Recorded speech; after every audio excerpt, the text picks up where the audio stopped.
ఓం నమ శివాయ. ఓం శ్రీ మాత్రే నమః. అందరికీ నమస్కారం అండి. వృషభ రాశి వారికి ఆగస్టు 2, 3, 4, 5 తేదీలలో ఒక ఊహించని వ్యక్తి అనేవారు మీకు ప్రవేశించబోతున్నారు. ఎస్ అనే అక్షరంతో వారితో జరగబోయేది తెలిస్తే ఖచ్చితంగా షాక్ అవుతారనమాట. మీకు ఎంతో అదృష్టం అనేది రాసి పెట్టి ఉంది కాబట్టి ఈ వీడియో అనేది మీకు అంట పడిందండి. ఎంతో ఇన్ఫర్మేషన్ సేకరించి ఈ వీడియోలో క్లుప్తంగా అయితే వృషభ రాశి వారి గురించి వివరించడం అయితే జరిగింది. వీడియోని ఎక్కడా కూడా స్కిప్ చేయకుండా చివరి వరకు చూడండి. ఇక వృషభ రాశి వారి గురించి తెలుసుకుందాం. వృషభ రాశి వారిని మనం వ్యక్తిగతంగా పరిశీలించినట్లయితే వీరు చాలా అంటే చాలా మంచివారండి. వీరి యొక్క మంచితనం ఏ విధంగా ఉంటుంది అంటే కనుక ఎదుటివారు హాని చేసినప్పటికీ కూడాను, ఇది ఎదుటివారు అవకాశానికి వాడుకుంటున్నప్పటికీ కూడాను, వారి యొక్క అవసరాలను తీర్చుకోవడానికి కోసం వీరి దగ్గరికి వస్తున్నప్పటికీ కూడాను వీరు వారికి ఎప్పుడు కూడాను ఎట్టి పరిస్థితుల్లో కూడా వారు సహాయం అనేది చెప్పి మళ్ళీ వీరి దగ్గరికి వచ్చారు అంటే గతం తాలూకా వాళ్ళు చేసిన మోసాలన్నిటినీ కూడా పూర్తిగా మర్చిపోయి వారికి సహాయం చేయడానికి ఎప్పుడు కూడా ముందుంటారనమాట. అలా అని చెప్పి వృషభ రాశి వారు పిచ్చివారా, తెలివి లేనివారా అని చెప్పి అనుకుంటే నిజంగా చాలా పొరపాటే.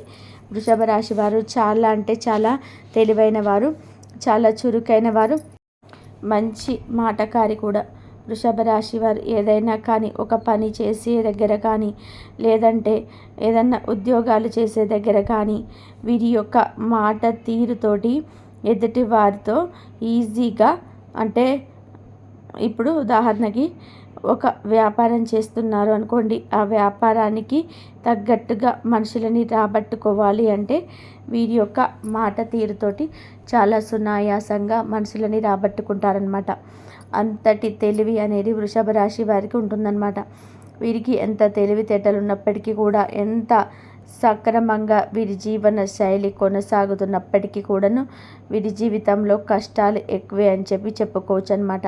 చిన్నప్పటి నుంచి కూడాను కుటుంబం యొక్క బరువు బాధ్యతలు మీద వేసుకొని ఆ యొక్క కుటుంబం కోసం ₹1 సంపాదించి కుటుంబానికి పెట్టడానికి కానివ్వండి, లేదా ఇప్పుడు పెళ్ళైన తర్వాత కుటుంబం కోసం ఎక్కువగా శ్రమిస్తూ ఎప్పుడు కూడా చిన్నప్పుడైనా కానీ, లేదంటే ఇప్పుడు పెళ్ళైన తర్వాతనైనా కానీ, లేకపోతే వీరికి చనిపోయేంత వరకు కూడాను ఎవరి తోడు వీరికి ఉండదు అని చెప్పుకోవచ్చు.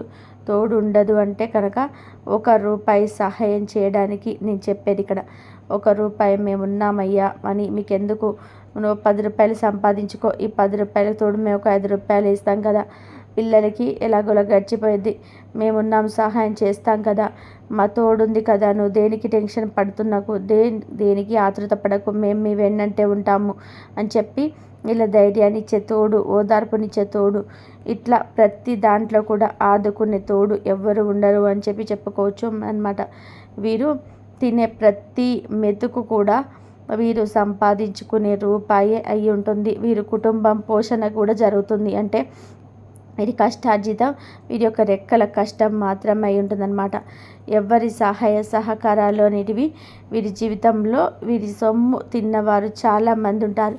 వీరి సొమ్ము ఎప్పుడు పడతారా, వీరిని ఎలా వాడుకుందామా, వీరిని ఎలా అవసరానికి ఉపయోగించుకుందామా, ఇలా ఆలోచించే వాళ్ళు కూడా తప్ప వీరికి సహాయం అని చెప్పి వీరొక అడుగు ముందుకు వేసి చేయి చాపి అడిగితే, లేదు మా దగ్గర ఎక్కడి నుంచి వస్తుంది, మీరు ఉన్నారు కదా, మా కష్టాలు మేము పడుతున్నాం కదా, ఇలా అంటారే తప్ప వీరికి ఎట్టి పరిస్థితుల్లో కూడా ఎదుటి వారి సహాయం చేయడానికి ముందడుండరనమాట. కాబట్టి ఈ యొక్క వృషభ రాశి వారు ముఖ్యంగా ప్రత్యేకించి తెలుసుకోవాల్సింది ఏంటంటే కనుక, ఇప్పటికైనా సరే గ్రహించండి, మీ జాగ్రత్తలో మీరుండండి. ఎవరు మీతో మంచిగా ఉంటున్నారు, ఎవరు మీతో అవసరానికి మాత్రమే పలుకుతున్నారు, అవసరానికి మాత్రమే మిమ్మల్ని వాడుకుంటున్నారు, ఎవరు మీతో పరిచయం పెంచుకొని మీతోటి, అంటే మీ యొక్క బిజినెస్ పార్ట్నర్ అయినా కానివ్వండి, మీరు ఉద్యోగం చేసే దగ్గరైనా కానివ్వండి, లేదా మీ యొక్క కుటుంబ జీవితాలు, మీ బంధువుల విషయంలో కానివ్వండి, మీతోటి కేవలం అవసరాలు తీర్చుకోవడానికి మాత్రమే మాట్లాడుతున్నారు అంటే కనుక అటువంటి వారిని ఇప్పటికైనా సరే కట్ చేయండి. ఎందుకంటే వారి వల్ల మీరు ఏ లబ్ధి పొందేది ఉండదు. ఏ లాభం మీరు వారి వల్ల చూసేది ఉండదు.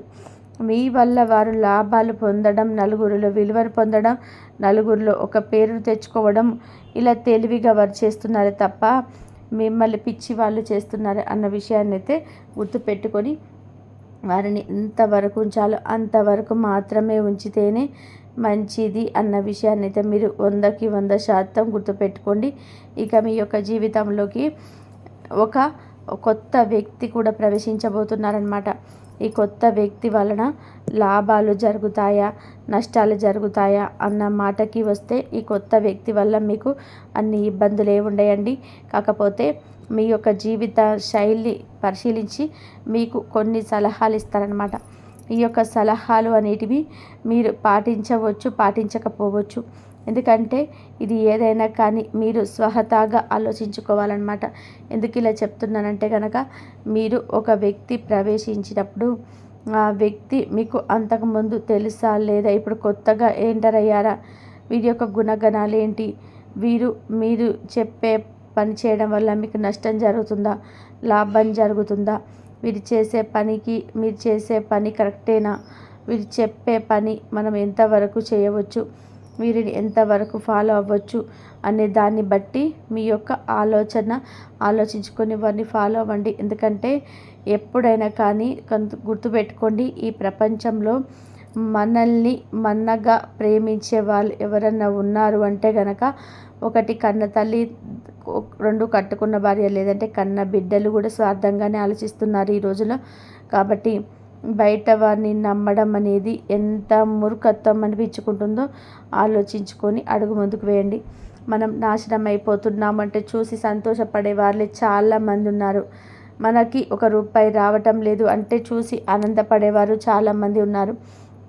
మనం ఏదైనా జబ్బుతోటి బాధపడుతున్నామంటే వీడికి సరిగ్గా తిక్క కుదిరిందని చెప్పి అనుకునే వాళ్ళ సమాజం, అంటే ఆ జనాల మధ్య మనం జీవిస్తున్నాం. కాబట్టి ఎవరిని కూడా గుడ్డిగా నమ్మొద్దు అనే విషయాన్ని గుర్తుపెట్టుకోండి. ఎస్ అనే అక్షరం వారితో జరగబోయేది ఏంటి అంటే కనుక నీ జీవితంలో ఎస్ అనే అక్షరం చాలా ప్రధానమైన పాత్రను పోషిస్తుంది. ఈ ఎస్ అనే అక్షరం ఉన్న వ్యక్తి మాట మీరు వినవచ్చు.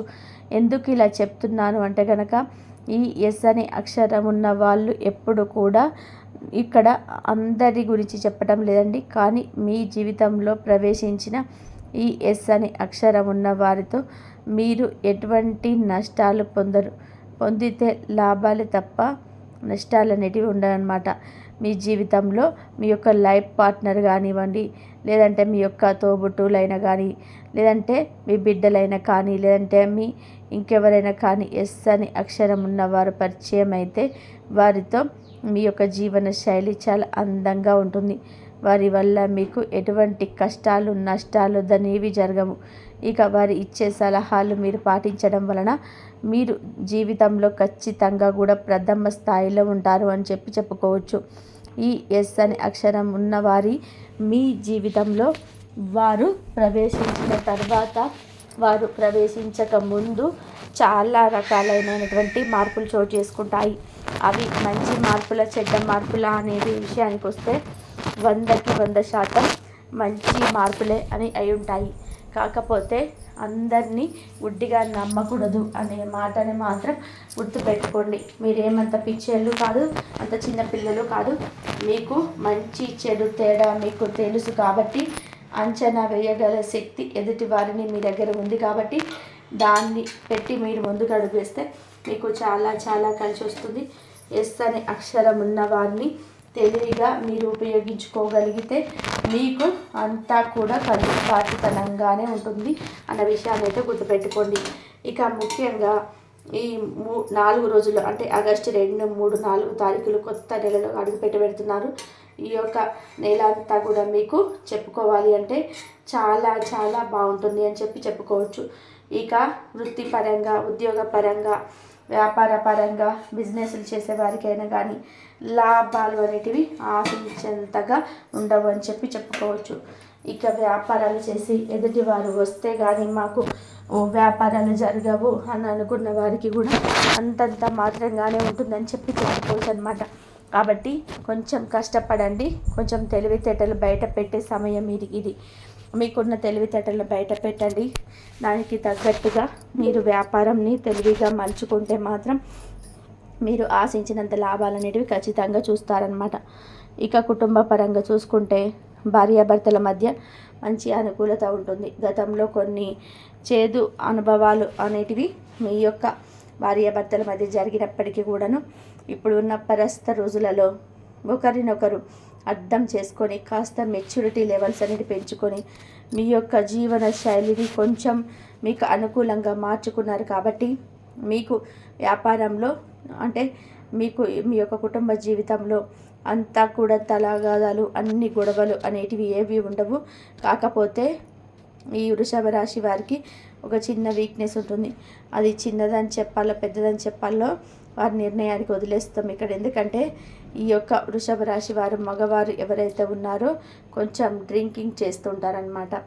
ఇది ఇప్పుడున్న ఈ సమాజంలో, ఇప్పుడున్న ఈ యొక్క లైఫ్ స్టైల్లో, ఇప్పుడున్న యొక్క జీవన శైలిలో మార్పులలో, ఇప్పుడున్న ఈ తిండి పొజిషన్లో ఈ యొక్క డ్రింకింగ్ హ్యాబిట్ అనేది అంత మంచిది కాదు. ఆరోగ్యానికి కాస్త ఆలోచించుకొని డ్రింకింగ్ అలవాటు చిన్నగా మార్చుకోండి. దీనివల్ల మీరు కుటుంబంలో కలహాలు కూడా వస్తున్నాయి. కాబట్టి ఈ డ్రింకింగ్ హ్యాబిట్ను కాస్త మార్చుకునే ప్రయత్నం కూడా కొంచెం గట్టిగానే చేయండి. ఇది మీ భవిష్యత్తుకు కూడా బంగారు బాట వేస్తుంది, మీ ఆరోగ్యాన్ని కూడా కాపాడుతుంది అన్న విషయాన్ని అయితే గుర్తుపెట్టుకోండి. ఇక అంతేకాకుండా విద్యార్థుల విషయానికి వస్తే విద్యార్థుల పరంగా కూడా వృషభ రాశి చెందిన వారు కష్టపడాలి, కష్టే ఫలి. ఎందుకంటే కొంతమందికి ఏంటంటే చూడంగానే ఏదైనా కానీ కనిపెట్టేస్తారు. కొంతమంది ఏంటంటే 1కి 10 సార్లు చదివితే వస్తుంది. ఈ వృషభ రాశి వారు కూడా ఆ జాతికి చెందిన వాళ్ళే అని చెప్పుకోవచ్చు. కాబట్టి కష్టపడండి. మీకు మీ యొక్క రాశి ప్రకారం కానీ మీ యొక్క జాతక ప్రకారం కానీ కష్టే ఫలి అన్న మాట మీకు బాగా వర్తిస్తుంది. ఎంత కష్టపడతారో అంత కష్టానికి ప్రతిఫలం అనేది మీకు వస్తుందన్నమాట. కాబట్టి విద్యార్థులు కాస్త దృష్టి చదువు మీద మళ్ళించి కష్టపడండి. కష్టపడితే ఖచ్చితంగా మీరు ఆశించిన దానికంటే ఎక్కువ మార్కులతోటే మీరు విజయాన్ని సాధిస్తారు అని చెప్పుకోవచ్చు అనమాట. ఇక రియల్ ఎస్టేట్ వారికి కానీ, రాజకీయ రంగంలో ఉన్న వారికి కానీ, సినీ రంగ పరిశ్రమలో ఉన్న వారికి కానీ చాలా అద్భుతంగానే కలిసి వస్తుందని చెప్పుకోవచ్చు. అద్భుతంగా అన్న మాట వాడటం కంటే కూడా కొంచెం వాళ్ళకి కూడా అప్ అండ్ డౌన్స్ అనేవి వస్తుంటాయి ఆగస్టు నెలలో. కాబట్టి మీకు అంటే 100 రూపాయలు వస్తాయి అని అనుకున్న దగ్గర మీకు ఒక 50 రూపాయలు లేదంటే 60 రూపాయలు వస్తాయి. అంతకు మించి ఎక్కువ లాభాలు అనేటివి ఆశించకూడదు అని అనుకోవడమే బెటర్ అనమాట. ఎందుకు ఆశించినా కూడా ఆశ నిరాశ అయిపోతుంది తప్ప ఉపయోగం అనేది ఉండదన్నమాట. కాబట్టి కొంచెం ఉన్న డబ్బుని పొదుపు చేసుకోండి. పొదుపు చేసుకునే అలవాటు చేసుకోండి. ఈ యొక్క పొదుపు అనేది మిమ్మల్ని కష్ట సమయాల్లో ఆదుకుంటుంది అన్న విషయాన్ని అయితే మీరు 100కి 100% గుర్తుపెట్టుకోవాలి. ఇక ఓవరాల్గా చూసుకుంటే తల్లిదండ్రుల పరంగా, సంతాన పరంగా కానీ చాలా బాగుంటుంది. ఇక లవర్స్ ఎవరైతే ఉన్నారో లవర్స్ కూడా చాలా అనుకూలంగా ఉంటుంది. ఇక వివాహ విషయానికి వస్తే ఎవరికైతే వివాహం జరగడం లేదు అని చెప్పి ఇబ్బంది పడుతున్నారో వారికి వివాహ గడియలు అయితే ఖచ్చితంగా కూడా వస్తాయి. వివాహం కోసం చూస్తున్న వాళ్ళు కొంచెం గట్టి ప్రయత్నం చేయండి. మీకు ఖచ్చితంగా మంచి సంబంధాలు అనేటివి వచ్చే అవకాశం అయితే 100కి 100% ఉంటుంది అన్న విషయాన్ని గుర్తుపెట్టుకోండి. ఇక ఓవరాల్గా చూసుకుంటే ఈ వృషభ రాశి వారి పైన నరదిష్టి చాలా ఎక్కువగా ఉంటుందండి. ఈ యొక్క నరదిష్టి వల్ల కొన్ని అంటే ఎలా చెప్పాలంటే కొంచెం మానసికంగా సంతోషం లేకుండా ఉండడం, కొంచెం నిద్ర సరిగ్గా లేకుండా ఉండడం, చేస్తున్న పనిలో కాస్త అలసటగా అనిపించడం, సరిగ్గా పని చేయాలని చెప్పి అనిపించకపోవడం, కొంచెం డ్రింకింగ్ వైపు మగవారికి మనసు లాగుతూ ఉండడం, ఇవన్నీ కూడా జరుగుతూ ఉంటాయి. మీకున్న నరదిష్టిని పూర్తిగా తొలగించుకోవాలి అనుకుంటే ప్రతి అమావాస్యకైనా కానీ లేదంటే ప్రతి ఆదివారం అయినా కానీ ఎర్ర నీళ్ళు తిప్పేసుకుంటూ ఉండండి. నెలలో ఒక్కసారైనా కానీ ఎర్ర నీళ్ళు తిప్పేసేసుకుంటూ ఉండండి. వీలైనంత వరకు కూడాను ప్రతి సోమవారం శివాలయానికి వెళ్తూ ఉండండి. లేదా కుదిరిన వారమైనా సరే వెళ్ళండి, శివుడికి ఒక్కసారైనా సరే అభిషేకం చేయించుకోండి. ఈ శ్రావణ మాసంలో అమ్మవారి యొక్క దర్శనాన్ని చేసుకోండి. మీ యొక్క కుల దైవానికి కూడా ఈ శ్రావణ మాసంలో ఒక్కసారి పాలు పొంగించి పొంగల్ పెట్టుకునే ప్రయత్నం చేయండి. దీనివల్ల కూడా మీ జీవితంలో చాలా అంటే చాలా గొప్ప మార్పులు అనేవి కలుగుతాయి. కాబట్టి ఈ శ్రావణ మాసం ఎట్టి పరిస్థితుల్లో కూడా అమ్మవారికి కులదైవానికి ఖచ్చితంగా మీరు పొంగల్ పెట్టుకునే ప్రయత్నం చేయండి. దీనివల్ల మీకు బాగా అదృష్టం అనేది కలిసి వస్తుంది. అర్థమైంది కదండి. కాబట్టి వృషభ రాశి వారికి మీకు అంతా మంచి జరగాలంటే దైవారాధన మాత్రం కంపల్సరీ చేసుకోండి. అలాగే శివారాధన చేయండి. అలాగే జ్యోతిర్లింగాల దర్శనం కూడా చేసుకోండి. మీకు ఇబ్బందులు అస్సలు ఉండే మంచి జరుగుతుంది. మీ జీవన శైలిని పరిశీలించుకొని మీకు కొన్ని సలహాలు ఇస్తారనమాట. కాబట్టి ఈ సలహాలు అంటే ఎదుటి వాళ్ళు ఇచ్చినప్పుడు మీరు తీసుకోవచ్చు, పాటించకపోవచ్చు. కానీ మీరు దైవారాధన చేసుకోవడం వల్ల కూడా మీకైతే మంచి జరిగే అవకాశం అయితే ఎక్కువగా ఉంటుంది. మంచి జరగాలంటే దైవారాధన పక్కా చేసుకోవాలి. మనము ఈ శ్రావణ మాసం మొత్తం కనకదార సూత్రం పారాయణం చేయండి. మీకు మంచి జరిగే అవకాశం అయితే ఎక్కువగా ఉంటుంది. అలాగే లలిత సహస్రనామ పారాయణ కూడా చేయండి. దైవారాధన చేయడం వల్ల మీకు ఏది అననుకూలంగా ఉన్నా సరే అనుకూలంగా మారుతాయి, ప్రతికూలలు అనుకూలంగా మారుతాయి అన్నమాట. కాబట్టి మీరు నమ్మకంతో భక్తితో కనుక ఎవరైతే కనకదార సూత్రం మంచిగా చదువుతారో ఉంటారో నిష్టగా వారికి అయితే కంపల్సరిగా మంచి జరిగే అవకాశం అయితే ఎక్కువగా ఉంటుంది. అలాగే లలిత సహస్రనామాలు కూడా చదివి చూడండి, మీకు మంచి రిజల్ట్ అనేది వస్తుంది. నమ్మకంతో చేసుకోండి. ఆ అమ్మవారి దయ మీ అందరిపైన ఉంటుంది. అలాగే ఆ లక్ష్మీదేవి అమ్మవారి దయ అందరిపైన ఉండడం వల్ల ఆర్థిక సమస్యల నుంచి మీరు బయటపడే మార్గాలు కూడా మీకు దొరుకుతాయి. ఈ వీడియో కనుక మీకు నచ్చినట్లయితే ప్లీజ్ లైక్ చేయండి, షేర్ చేయండి, సబ్స్క్రైబ్ చేయండి. మరొక మంచి వీడియోతోటి మళ్ళీ కలుద్దాం. ధన్యవాదాలు. ఇంతవరకు చూసినందుకు ప్లీజ్ లైక్ చేయడం మాత్రం అస్సలు మర్చిపోకండి.